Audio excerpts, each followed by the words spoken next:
Muy buenas, hoy vamos al tema romanticismo europeo. Antes de empezar el tema, vamos a ver cómo se va a hacer algunas actividades. Como por ejemplo, tenemos acá esta de que dice retroalimentación. Lo que van a hacer, me van a mandar ustedes en mensaje de texto, es decir, pero como siempre con sus datos, nombre, grado, tema y el curso. Es decir, mensaje de texto, ahí ponen la pregunta de dónde proviene el término romántico y después su respuesta. En WhatsApp, todo en WhatsApp. Los que he visto que algunos hacen, capturan y llenan en la captura. No hay problema, eso también puedo aceptar porque sí se nota. En cambio, si hacen en foto con llenado con lapicero, no se va a notar. Lo que yo quiero es leer esto, ¿ya? Los que no puedan, me mandan, como dije, en mensaje de texto, en WhatsApp. Y como ya saben, esto va a estar en el Classroom. Estas preguntas con sus alternativas. Muy bien, chicos. Debemos considerar que tenemos que leer, se tiene que leer para que ustedes se distraigan. Ahora en este momento que estamos en esta situación crítica, tenemos que de alguna forma tener que al menos buscar un camino, poder tratar de poder distraernos de alguna forma, no solo la televisión, tenemos también el leer, eso les va a ayudar bastante. ¿Listo? Bueno, entonces, como les decía, ¿ya? Tienen que tratar de leer el libro que ustedes quieran. Es más, estoy coordinando para que se abra una sala de lectura. Yo voy a colgar algunos videos.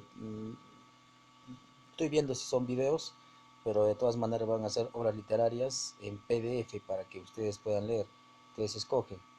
Ojo, esto va a ser para que ustedes si desean leer. Eso es cuestión de cada uno. Y va a haber, claro, por supuesto, un premio, ¿no? Que es una nota, puntos para los que están leyendo. Tienen mi WhatsApp, ahí pueden, eh, tal vez, si tienen alguna duda, preguntar. ¿Listo? Entonces vamos a empezar con lo que es el romanticismo europeo. Primera parte, es decir, que a la siguiente clase vamos a hacer igual el tema ya con otros autores. Entonces, de la ilustración al nacionalismo. Ustedes han tomado ya en historia lo que es la ilustración. Tiene que ver bastante con la Revolución Francesa. Ahora sí estamos tocando cuando ya estamos entrando al sistema que vivimos en la actualidad, que es el sistema capitalista, es decir, donde están los burgueses. En las anteriores literaturas hemos visto todavía los burgueses no tenían ese poder político, tenían poder económico, pero no poder político. Y se podía ver en los escritos, en las novelas, ¿no es cierto? Entonces, vamos a ver acá poco a poco cómo está ingresando esa forma. Entonces, definición. El romanticismo fue un movimiento artístico que dominó la literatura europea desde finales del siglo XVIII. Estamos hablando de 1700 a 1799 hasta mediados del siglo XX, perdón, siglo XIX. Estamos hablando de los años 1800. Nació en oposición al neoclasismo. Se dan cuenta, esta corriente literaria, el romanticismo, estaba justamente antes y el después de la Revolución Francesa, que sucedió no antes, perdón, antes de la Revolución Francesa, que fue en 1890 1789. Claro, está bien, estaba el antes y del después, ¿no es cierto? Estaba en el término medio, si se quiere decir. Entonces dice, el término romántico se empleó por primera vez en Inglaterra en el siglo XVII. Estamos hablando en los años 1600 para arriba, ¿no? Con el significado original de semejante al romance. Dice, con el significado original de semejante al romance. Esa palabra romance viene de las lenguas que se hablaban, o las lenguas, nuestras lenguas en todo caso, los que han derivado del latín, y en específico del latín vulgar, o sea, las nuevas lenguas. Y justamente nos dice acá, con el fin de denigrar los elementos fantásticos de la novela de caballerías como en boga en la época. A denigrar, es decir, utilizar esa forma de la lengua, algo así como el quechua, pues alguien que habla el quechua utilizando algunas palabras quechua, denigran, de esa forma querían denigrar, pero se estaban haciendo nuevas lenguas, entre ellas el castellano. Tenemos el portugués, el francés, el italiano, entre las principales. Y se denigraba justamente porque la tomaban como vulgar, porque había nacido justamente de latín vulgar. Vamos a ver, acá tenemos una estatua de Montesquieu, uno de los ideólogos de la Revolución Francesa. ¿Ya? Antecedentes, vamos a ver. Jean-Jacques Rousseau, 1712 a 1778. Muere antes de la Revolución Francesa, ¿no? Filósofo, teórico político y social francés. Fue uno de los escritores más elocuentes de la Ilustración. Su Julia a la Nueva Eloísa, o perdón, su Julia o la Nueva Eloísa, 1761, y Confesiones, 1782. Después de su muerte ha sido publicada. Introdujeron un nuevo estilo de expresión emocional extrema relacionado con la experiencia intensa personal y la exploración de los conflictos entre los valores morales y sensuales.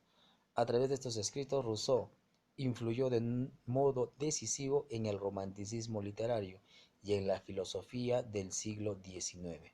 Esto quiere decir que hacía una combinación entre esta situación personal y, los valores morales con los sexuales. Recuerden que antes de esto la Iglesia Católica al tan solo hablar de algo, hasta es decir, es más, hasta hablar solamente la palabra sensual ya era un tabú, o sea, era demasiado para ellos. Pero él ya empieza a introducir algunas formas de esas situaciones sexuales. Por eso que rompe con toda esa barrera de tabúes, de prohibiciones, ¿no? De los temas que se debe hablar.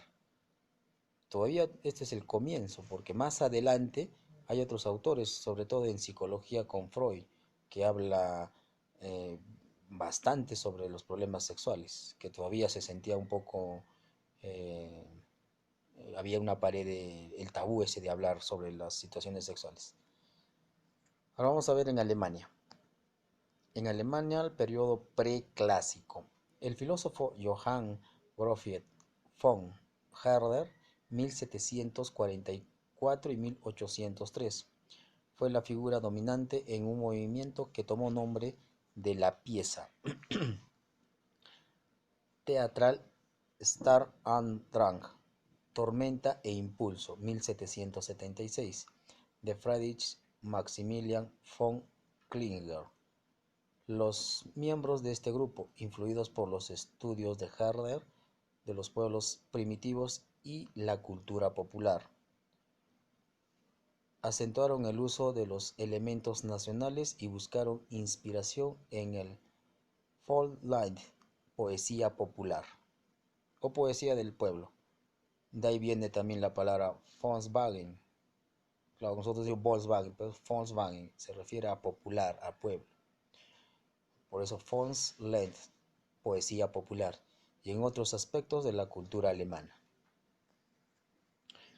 Nos dice, la temprana obra teatral de Johann Wolfgang von Goethe en 1749 y 1832.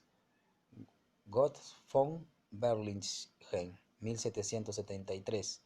Sigue las ideas anteriores y trata de un caballero del siglo XVI, opuesto a la aristocracia y a la iglesia, que dirige una revuelta de los campesinos. La melancolía, introspección, se manifiesta claramente en la novela Las desventuras del joven Werther, 1774. El héroe sentimental, desgraciado en amores, se suicida. Esa parte por eso se llama romanticismo, es algo que quiere tanto que también se suicida. Algo así como Romeo y Julieta, pero ya Romeo y Julieta es más adelantado, ¿no? Es un romanticismo más elaborado, ¿no? Entonces suicida. Dice, cientos de lectores jóvenes siguieron el ejemplo de Werther. Friedrich von Schiller, 1759 a 1805. En Los bandidos, 1781. E Intrigas y amor, 1783. Puso el acento en los aspectos políticos, atacando la tiranía política y la corrupción social. Acá tenemos esos dos grandes escritores en Alemania, el monumento de Goethe y Schiller. Entonces vamos a ver la obra de Goethe, Werther. Se presenta como una colección de cartas escritas por Werther, un joven artista de temperamento sensible y apasionado, y dirigida a su amigo Guillermo. En estas cartas, Werther revela datos íntimos de su estancia en el pueblo ficticio de Wesseling, eso es supuestamente en Alemania, basada en la ciudad de Garberheim, donde queda encantado por las tradiciones simples de los campesinos. Werther huye de la banalidad de la incomprensión de su ciudad natal cuando llega a Wallen. En un baile conoce a ese y se enamora de Lotte, forma hipocorística de Charlotte, una hermosa joven que cuida a sus hermanos después de la muerte de su madre. Desafortunadamente, Lotte ya está comprometida con Albert, un hombre 11 años mayor que ella. Werther cultiva una amistad íntima con Charlotte y Albert. A pesar de la pena que esta relación le produce, pena que finalmente le lleva a abandonar Walling, es decir, la ciudad, el pueblo en todo caso, estamos hablando de esos tiempos del pueblo todavía, para dirigirse a Weimar, intentando olvidar a Lot. Aquí conoce a Franklin von B. Tiempo después regresa a Wallen, donde sufre más que nunca, ya que Lot y Albert están casados. Werther sufre una gran pena al enterarse de la boda. Cada día que pasa le recuerda que Lot nunca podrá corresponder su amor. Con pena por Werther y respeto por su esposo, Lot decide que Werther no debe visitarla tan frecuentemente. Él la visita por última vez y después de recitar un pasaje de Ossian, ambos se besan. Lot se encierra en una habitación y pide a Werther que se vaya. Werther sabía antes de este incidente que uno de ellos, Lot, Albert o Werther, tenía que morir. Incapaz de hacerle daño al otro ser, Werther no ve más opción que su suicidio. Después de escribir una carta de despedida para que fuera encontrada después de su muerte, le escribe a Albert pidiéndole 2 pistolas con la excusa de que las necesita para un viaje. Albert recibe esta petición en presencia de Lot, a quien le pide que le mande las pistolas, a lo cual ella accede, aunque temblando, pues sabe que Werther es capaz de cometer suicidio. Luego, Werther se quita la vida en el momento en que suenan las campanas de medianoche en Wallen. Tras el disparo, su criada encuentra su cuerpo, que tardará varios días en morir. Será enterrado a las afueras del cementerio, pues según la tradición, los suicidas no merecen entrar en el camposanto. Esto es muy importante, Por eso es que nos da a conocer los escritos literarios, las acciones en esos tiempos. Recuerden que nos dice en la Divina Comedia de Dante Alighieri que los suicidas no van al cielo. Y acá nos está dando a conocer que ni siquiera los pueden enterrar en el camposanto, es decir, en el cementerio. ¿Ya? Todavía hay ese arraigo, esa forma de pensar, ¿no? Será su amigo Guillermo quien narre al final de la historia al final del libro. Diferencia de sus actitudes filosóficas. A ver, me estoy equivocando, chicos, perdón. Acá me estoy equivocando. Hasta ahí entonces termina lo que es Werther, con el suicidio de Werther. En la narración nos dan otros datos más históricos de lo que sucede.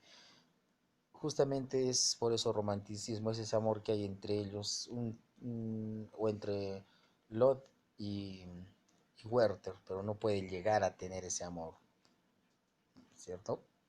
Vamos a ver entonces, segundo periodo clásico. El que vimos era el preclásico, ahora vamos a ver el clásico, donde se ve más el nivel del romanticismo, más fuerte, más íntimo. A pesar que con Werther nos dice que los jóvenes llegaron a imitar la actitud de Werther, es decir, de suicidarse porque no eran tampoco correspondidos.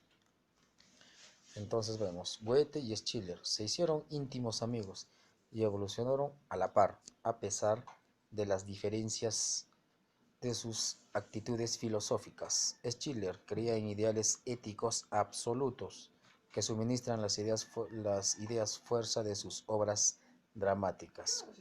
Cuando hablamos de, cuando hablamos de actitudes filosóficas, ya hemos hablado sobre este problema, ¿no? A ver, amiguito, cuidado, estoy haciendo clases. Eh, de sus actividades filosóficas. Entonces, Schiller creía sus ideas éticos absolutos. Ya hemos hablado en filosofía a qué se refiere absoluto. Son los... Absoluto es algo que no cambia, está permanente. Ahí es tanto idea, tanto filosofía, tanto conocimiento. Perdón, pero eh, sabemos que eso es efímero, va a cambiar en algún tiempo, ¿cierto? Pero vamos a dejarlo ahí eso.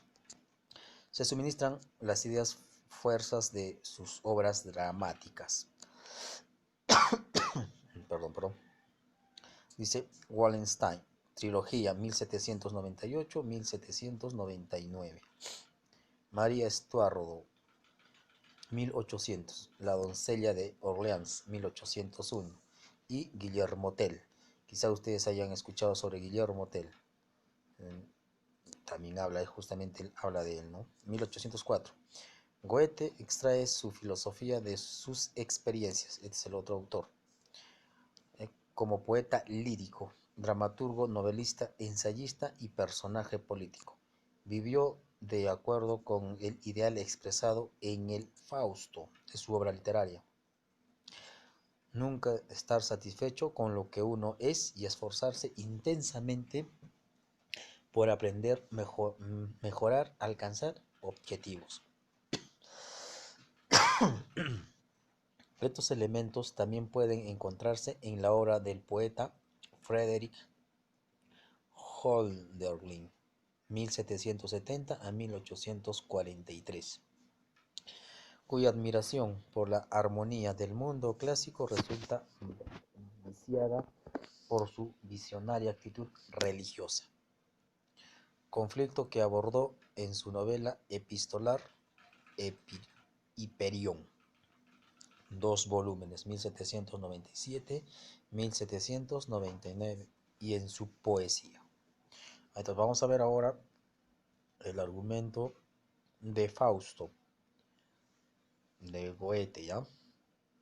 Dice, las dos partes de Fausto han sido consideradas a menudo representativas de las tendencias dominantes de la literatura alemana.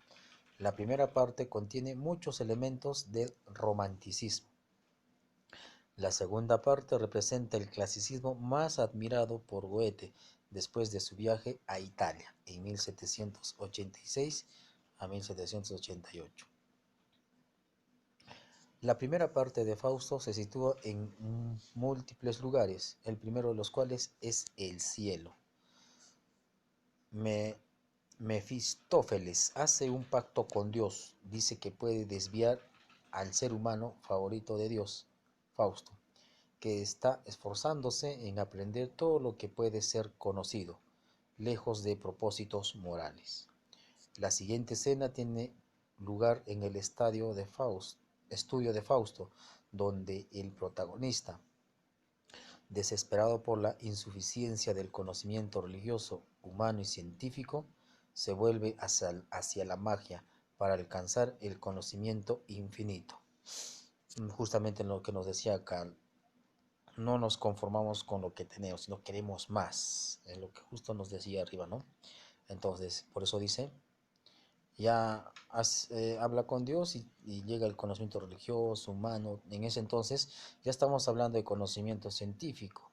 Si recordamos en filosofía cuando tocamos los temas en la Edad Media, es más, en lo que es también en literatura, no se habla mucho del conocimiento científico, un poco del humano, lo que es la moral, lo que es la razón, pero científico poco se habla. En cambio acá ya está hablando de científico. Todavía estamos viendo del conocimiento religioso, pero el científico recién está haciendo su aparición, ¿ya? Entonces dice, sospecha, sin embargo, que su intento no está obteniendo resultados. Fausto hace un trato con él. El demonio hará todo lo que Fausto quiera mientras esté en la tierra, y a cambio, Fausto servirá al demonio en la otra vida.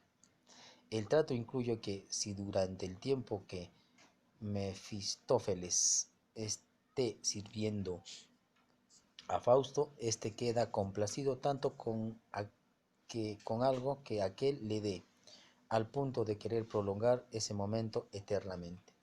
Fausto morirá en ese instante.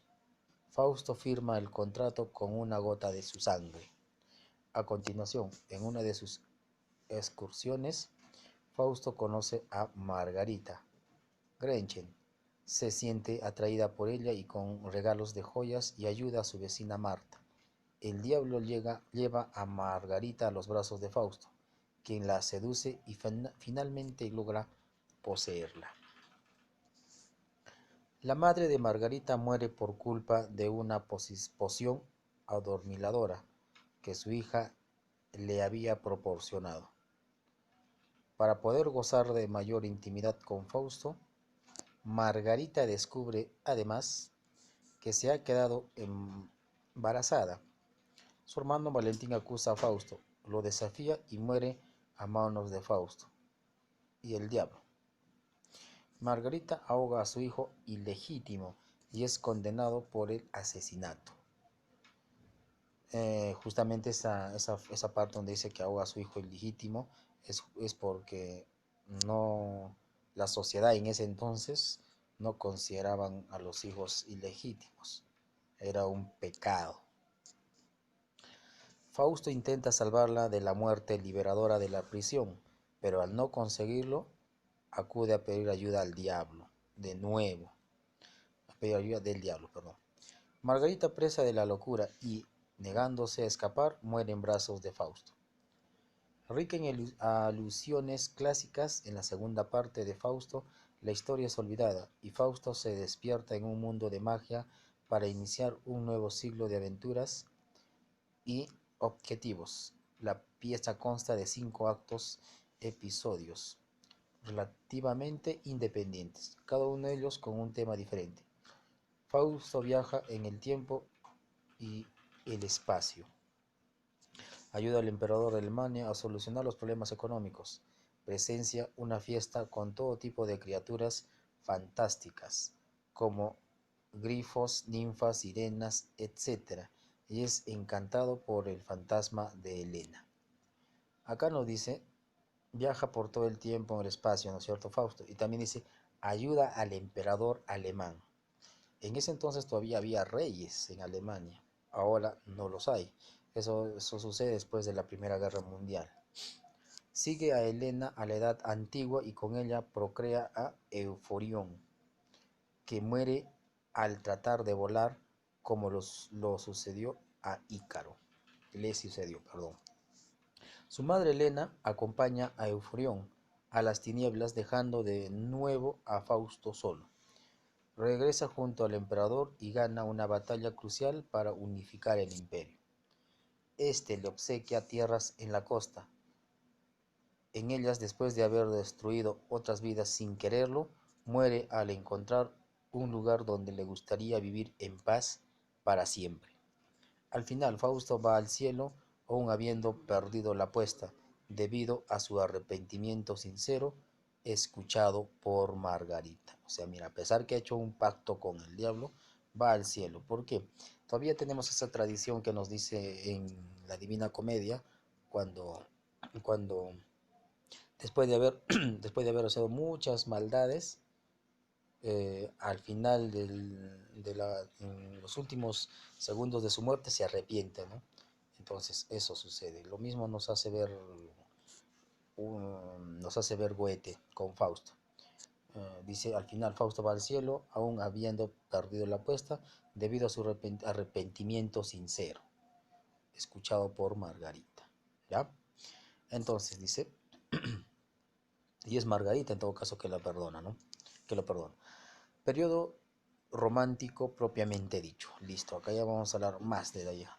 Estamos hablando ya, dice, las guerras napoleónicas despertaron en los escritores alemanes un sentido de la identidad nacional. A eso hace referencia cuando hace también ese romanticismo, es decir, querer a tu tierra, que después de eso se transforma en un chauvinismo.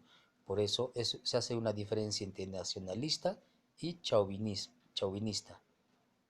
Chauvinista viene de la palabra de Chauvin, un francés que llegó al punto de querer tanto la política de Napoleón que apoyaba en cualquier momento lo que hacía Napoleón. Estamos hablando de Napoleón Bonaparte, cuando empezó a invadir muchas tierras y quería bastante. Por eso ya no solo era nacionalista francés, sino ya un chauvinista. Se le dice a una persona que exagera en su nacionalismo. ¿Listo? Entonces, sigamos. Los elementos nacionalistas del romanticismo fueron defendidos en Alemania por el filósofo y teólogo Friedrich Ernst Daniel Schleiermacher en 1768 a 1834. La obra del filósofo Friedrich Wilhelm Joseph von Schelling 1775 a 1854 dio al movimiento una base filosófica por su creencia en la unidad última del mundo natural y el espiritual. Los cuentos populares y la mitología recibieron atención en las recopilaciones hechas por los profesores. Ahí tenemos los hermanos Grimm, Jacob Ludwig Karl y Wilhelm Karl 1786 a 1859. La mayoría de los poetas románticos fueron también magníficos narradores, pero el prosista más original de este periodo fue Ernst Theodor Amadeus Hoffmann, 1776 a 1822, el maestro de los cuentos que tratan de lo sobrenatural. Empecemos, vamos a ver con Inglaterra. La primera manifestación importante del romanticismo fue Baladas líricas en 1798 de William Wordsworth 1770-1850 y Samuel Taylor Coleridge 1772 a 1834. Dos jóvenes que se vieron impulsados a la actividad creadora por la Revolución Francesa, algunos de cuyos ideales fueron la afirmación de la libertad. Eso es también romántico, o sea, querer la libertad. Allá está hablando con más libertad, se habla con más sencillez la libertad. El espíritu y la unidad sincera de la raza humana, la unión de todos, a eso hace referencia. El prólogo a la segunda edición en 1800 se considera el manifiesto literario del romanticismo inglés. Estamos hablando de la misma obra, en el que se destaca la importancia del sentimiento y la imaginación en la creación poética y se rechazan las formas y los temas literarios convencionales. Otro poeta y novelista que encontró inspiración en lo lejano, su natal Escocia, fue Walter Scott, 1771 a 1832. Trata del Lord Byron. Muy bien. Y para terminar, vamos a ver esto. Los poetas románticos de la segunda generación fueron revolucionarios hasta el final de su carrera. Lord Byron, 1788 a 1824, es uno de los ejemplos de una personalidad en lucha trágica contra la sociedad, tanto en su inquieta vida como en los poemas de La peregrinación de Childe Harold y Don Juan. Reveló un espíritu satírico y un realismo social. Percy Bysshe Shelley, 1792 a 1822, autor de Prometeo liberado, 1820. Es autor de una poesía más profunda. Por último, el poeta de John Keats, 1795 a 1821, el más joven de los poetas románticos ingleses. Es una respuesta a las impresiones sensoriales desprovistas de toda filosofía moral o social. Muy bien, chicos. Como vieron, el tema es larguito, ¿no es cierto? Ya les dije cómo tienen que hacer esto, me tienen que mandar, no quiero en imagen. Si el que me va a mandar en imagen, tiene que llenar así como algunos me han mandado. Escrito, hacen hacen la captura, escriben la respuesta, ahí puede ser. Pero no quiero con lapicero. Si no, me mandan en mi WhatsApp. Todo me van a mandar al WhatsApp, todo. ¿Listo? Y acá ya saben que esto va a estar en el Classroom, el documento y el formulario. Bueno, chao, chao, cuídense.